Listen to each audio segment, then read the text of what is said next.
Assalamualaikum warahmatullahi wabarakatuh. Halo teman-teman, perkenalkan saya Sri Harlina Miwanti dengan NIM 21040450251, mahasiswa S1 Universitas Negeri Makassar dari Bimbingan dan Konseling. Di sini saya akan menjelaskan tentang individu dan aspek perkembangannya. Sebelum itu kita harus tahu dulu nih, apa itu individu. Individu dalam bahasa Yunani seringkali disebut individuum yang artinya tidak terbagi. Sedangkan dalam bahasa Inggris in itu adalah tidak dan divided terbagi. Individu bukan berarti manusia sebagai satu kesatuan yang terbatas, yaitu sebagai manusia perseorangan sehingga sering digunakan sebagai sebutan orang, seorang, atau manusia perorangan. Manusia sebagai makhluk individu memiliki beberapa unsur. Yang pertama, unsur jasmani dan rohani. Yang kedua, unsur fisik dan psikis. Dan yang ketiga, unsur raga dan jiwa. Seseorang dikatakan sebagai manusia atau individu manakala unsur-unsur tersebut menyatu dalam dirinya. Setiap manusia memiliki keunikan atau ciri khas tersendiri. Tidak ada manusia yang sama persis. Dari sekian banyaknya manusia, ternyata masing-masing memiliki keunikan tersendiri. Sekalipun orang itu terlahir kembar, mereka tidak ada yang memiliki ciri fisik dan psikis yang sama persis. Setiap manusia mempunyai karakteristik individu yang berbeda-beda antara yang satu dengan yang lainnya. Karakteristik individu adalah karakter seorang individu atau ciri-ciri seseorang yang menggambarkan keadaan individu tersebut yang sebenarnya membedakan dari individu yang lain.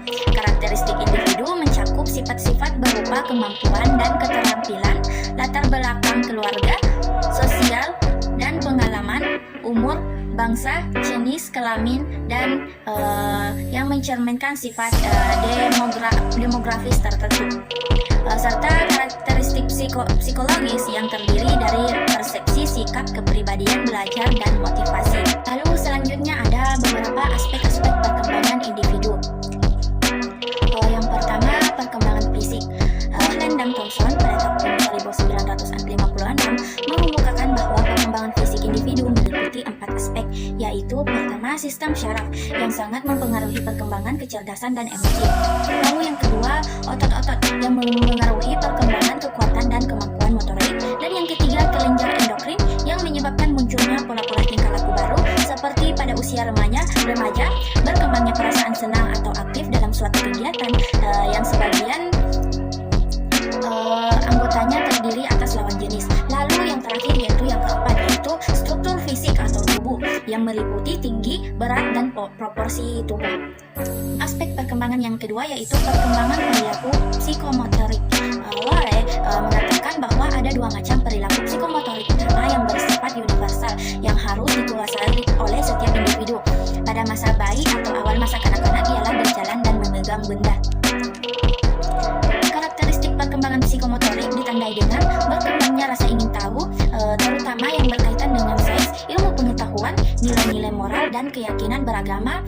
Pandangan moral individu makin lama makin menjadi lebih abstrak, keyakinan moral lebih berpusat pada apa yang benar dan kurang pada yang salah.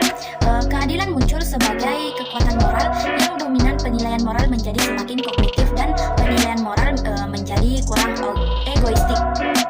Yang ketiga yaitu perkembangan perilaku konatif. Perilaku konatif merupakan perilaku yang berhubungan dengan motivasi atau faktor penggerak perilaku seseorang yang bersumber dari kebutuhannya. Komponen konatif yaitu kebiasaan. Kebiasaan merupakan aspek perilaku manusia yang menetap, serta kebiasaan membentuk pola perilaku yang dapat diramalkan. Lalu ada kemauan.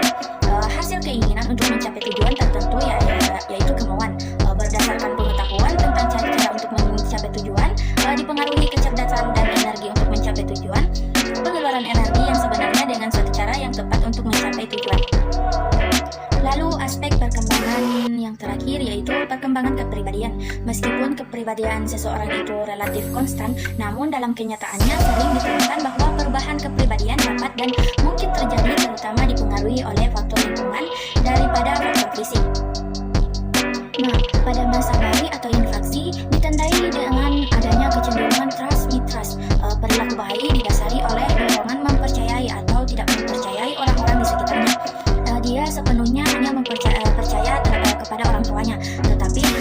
dianggap asing, tidak akan dia percayai. Lalu pada masa kanak-kanak awal atau early childhood ditandai adanya kecenderungan autonomy sense. Pada masa ini sampai batas-batas tertentu anak sudah bisa berdiri sendiri, dalam arti duduk, berdiri, berjalan, bermain, minum dari botol sendiri tanpa ditolong oleh orang tuanya. Tetapi di pihak lain dia telah mulai memiliki rasa malu dan keraguan dalam berbuat, sehingga seringkali meminta pertolongan atau persetujuan dari orang tuanya. Lalu pada masa prasekolah atau preschool age ditandai adanya kecenderungan initiative quality. Pada masa ini anak telah memiliki beberapa kecakapan. Dengan kecakapan tersebut dia terdorong melakukan beberapa kegiatan, tetapi karena kemampuan anak tersebut masih terbatas, ada kalanya dia mengalami kegagalan. Lalu pada masa sekolah atau school age ditandai dengan kecenderungan industry inferiority. Sebagai kelanjutan dari perkembangan tahap sebelumnya, pada masa ini anak-anak sangat aktif mempelajari apa saja yang ada di lingkungannya. Lalu beralih kepada tahap remaja atau adolescence, ditandai adanya kecenderungan Lalu beralih pada masa remaja atau adolescence, ditandai adanya kecenderungan identity confusion sebagai persiapan ke arah kedewasaan, dukungan pula oleh kemampuan dan kecakapan yang dimilikinya. Dia berusaha untuk membentuk dan memperlihatkan identitas diri, ciri-ciri khas yang ada dari dirinya. Cukup sekian dari saya. Terima kasih atas kunjungannya. Wassalamualaikum warahmatullahi wabarakatuh.